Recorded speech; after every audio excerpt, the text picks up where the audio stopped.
नमस्कार, आपके साथ हूं मैं खुशबू मनोरमा मिश्रा। आप सभी का बहुत स्वागत है लाइव टाइम्स के डिजिटल प्लेटफॉर्म पर। और आज जिस विषय पर बात होगी वो अपने आप में महत्वपूर्ण इसलिए है क्योंकि पूरी दुनिया की नजर इस होने वाले किस्से पर है और इस होने वाले कार्यक्रम पर है, क्योंकि आज डोनाल्ड ट्रंप जो हैं अमेरिका के 47वें राष्ट्रपति के तौर पर शपथ लेंगे। ये शपथ ग्रहण कितना अलग है, इस शपथ ग्रहण में कौन कौन शामिल होगा, और सबसे बड़ी बात ये कि डोनाल्ड ट्रंप वो शख्सियत जो एक वक्त था जब वो करीब 34 साल के थे, बिजनेसमैन बन चुके थे, और उनसे एक पत्रकार ने सवाल किया कि आप राजनीति के बारे में क्या सोचते हैं, तो उन्होंने एक पॉज लिया और उन्होंने ये कहा, उनकी ये लाइंस थी, राजनीतिक जीवन निर्दयी होता है, जो काबिल होता है वो बिजनेस करते हैं। लेकिन आज आप ये समझिए कि जो ताकत उन्हें मिली हुई है वो और ज़्यादा इजाफा हो जाएगी, क्योंकि कहते हैं कि व्हाइट हाउस जो है वो राजनीति का पावर सेंटर है। और कहीं ना कहीं डोनाल्ड ट्रंप जब इस जिम्मेदारी के साथ आएंगे तो इस बार कितना अलग होगा उनका कार्यकाल,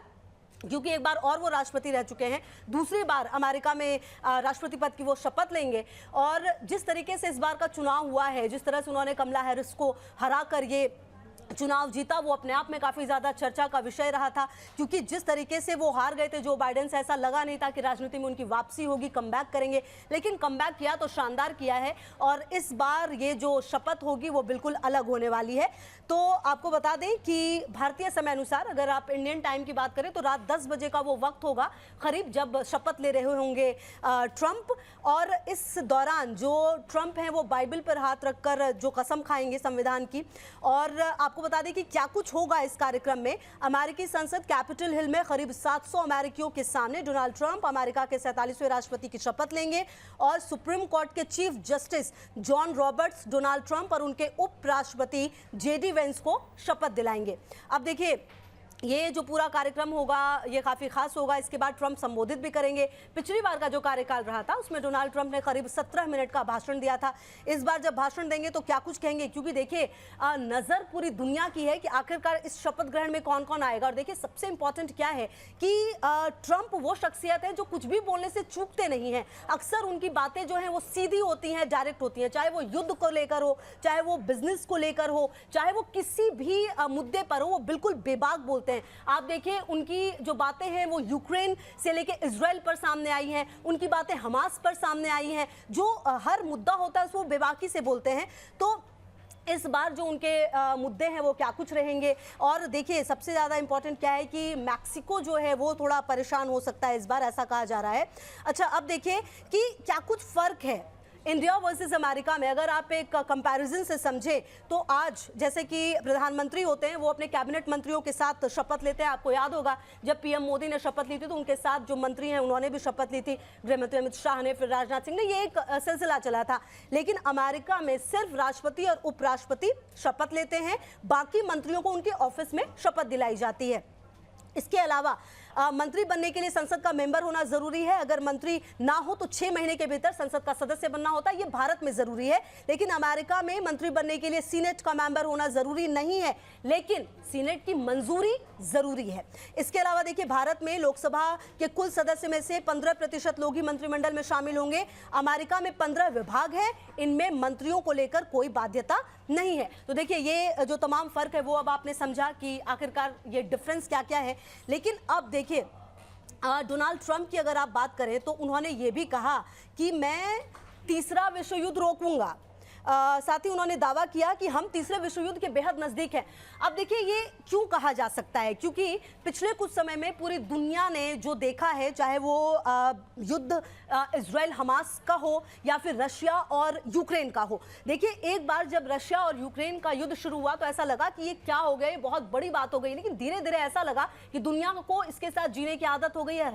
हम हर दिन अलग अलग विजुअल्स देख रहे थे, हम हर दिन ऐसी तस्वीरें देख रहे थे, जेलेंस्की के बयान सुन रहे थे, और ऐसे में ये युद्ध भी अभी तक चल रहा है। हालांकि देखिए रशिया जैसा बड़ा कंट्री, सुपर पावर रशिया भी है, लगा नहीं था कि ये युद्ध यूक्रेन चला पाएगा, लेकिन नाटो की जो सहयोग है वो मिला है और खास करके अमेरिका का सहयोग रहा है यूक्रेन को, इसमें कोई दो मत नहीं है। और शायद यही वजह है कि यूक्रेन अब तक सस्टेन कर पाया है। लेकिन आने वाले समय में अब जो अमेरिका इस तरीके से सपोर्ट कर रहा था, क्या वो और ज्यादा खुलकर सपोर्ट करेगा, क्या वो सीधे सीधे यूक्रेन के लिए लड़ेगा, ऐसा भी हो सकता है।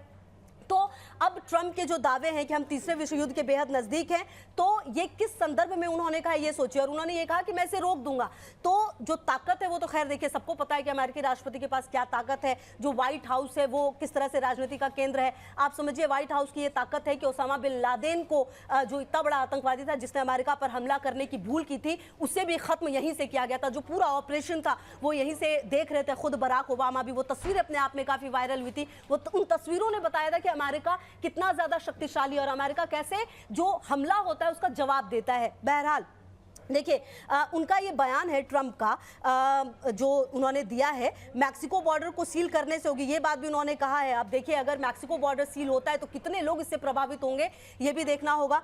ट्रंप ने कहा कि कल से मैं ऐतिहासिक गति और शक्ति के साथ काम करूंगा और हमारे देश के सामने मौजूद हर एक संकट को हल करूंगा।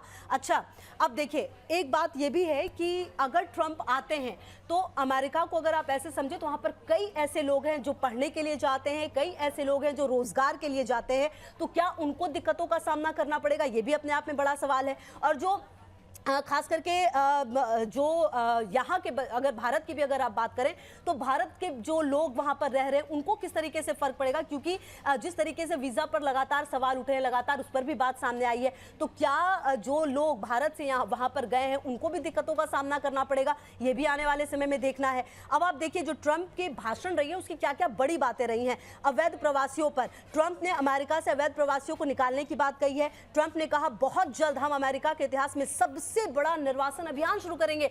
मतलब आप समझिए अमेरिका का राष्ट्रपति अगर ये बात कह रहा है, जो कि अब शपथ ले लेंगे, तो ये अपने आप में कितनी बड़ी बात है और कितने लोग इससे प्रभावित हो सकते हैं ये शायद आप और हम सोच भी नहीं सकते।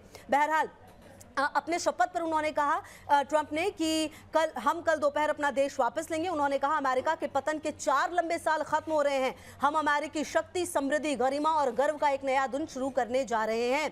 तो ये उनकी बातें रही हैं। कैपिटल हिल पर जो हिंसा हुई उसके दोषियों पर भी उन्होंने अपनी बात रखी थी। कैनेडी की हत्या पर भी उन्होंने अपनी बात रखी थी कि 60 साल पुराने सरकारी दस्तावेजों को सार्वजनिक करने पर जो है वो भी बात कही। अच्छा देखिए एक इंपॉर्टेंट बात यह, टिकटॉक पर बैन नहीं है। कल तक आप खबर सुन रहे होंगे कि टिकटॉक पर बैन लग गया है, लेकिन 24 घंटे के बाद टिकटॉक इज बैक। यस, ये बात सही है। अगर टिकटॉक पर बैन नहीं लगा मतलब इसका संबंध सीधे सीधे चीन से है। आप देखिए कहा यह भी जा रहा है कि चीन से शी जिनपिंग भी आ सकते हैं इस कार्यक्रम में, और अगर ऐसा होगा तो ये अपने आप में ऐतिहासिक है, क्योंकि चीन से कभी कोई आप समझिए जो ऐसे जनप्रतिनिधि होते हैं वो नहीं जाते हैं इस तरह के शपथ ग्रहण समारोह में। आपने अक्सर ऐसी तस्वीर नहीं देखी होगी, लेकिन अगर ऐसा होता है कि ट्रंप के शपथ ग्रहण में शी जिनपिंग आते हैं तो ये अपने आप में एक बड़ी बात होगी। और अब देखिए टिकटॉक भी बैन नहीं है, तो ऐसे में अब ये भी एक संदेश है, साफ है। और राजनीति में देखिए हर एक फैसले के अपने मायने होते हैं, कहीं ना कहीं हर एक बात जो कही जाती है उसके मायने होते हैं। तो अब टिकटॉक पर भी बैन नहीं है और कार्यकारी आदेश जारी करके इसे शुरू करने की बात देखिए। अच्छा, ट्रंप ने क्या कहा टिकटॉक पर, हमें टिकटॉक को बचाना होगा क्योंकि हमें कई नौकरियां बचानी है। हम अपना व्यापार चीन को नहीं देना चाहते। मैंने टिकटॉक को मंजूरी देने पर सहमति जताई है, बशर्ते अमेरिका इसका 50% स्वामित्व रखे। तो देखिए ये वो तमाम बातें हैं अब जो सामने आई हैं। बहरहाल भारत की तरफ से जो विदेश मंत्री हैं हमारे एस जयशंकर, उनकी मौजूदगी होगी इस कार्यक्रम में। और अब ये देखना होगा कि जब ट्रंप के पास सत्ता की ये चाबी है तो आने वाले समय में अमेरिका किस तरीके से बदलने वाला है, आने वाले समय में अन्य देशों पर इसका क्या कुछ असर पड़ेगा, और सबसे बड़ी बात भारत के जो संबंध हैं वो कैसे आगे बढ़ेंगे अमेरिका के साथ, ये सबसे ज़्यादा ज़रूरी होगा। सबसे बड़ी बात यह है कि जो बच्चे वहाँ पर पढ़ रहे हैं, जो लोग वहाँ पर रोज़गार कर रहे हैं, क्या उनके लिए तमाम चीज़ें आने वाले समय में और आसान होंगी, या फिर जो ट्रंप का व्यवहार रहा है हमेशा से वो परेशान करने वाला कहीं ना कहीं देखा गया है हमेशा से, तो क्या उसके बाद कुछ ऐसी तस्वीर सामने आएगी जो कुछ बात बिगड़ भी सकती है। तो लगातार चलिए इस पर नजर रहेगी और रात 10 बजे का वो वक्त होगा जब ट्रंप राष्ट्रपति पद की शपथ लेंगे। लगातार लाइव टाइम्स की नजर हर एक अपडेट पर है, रहिए हमारे साथ।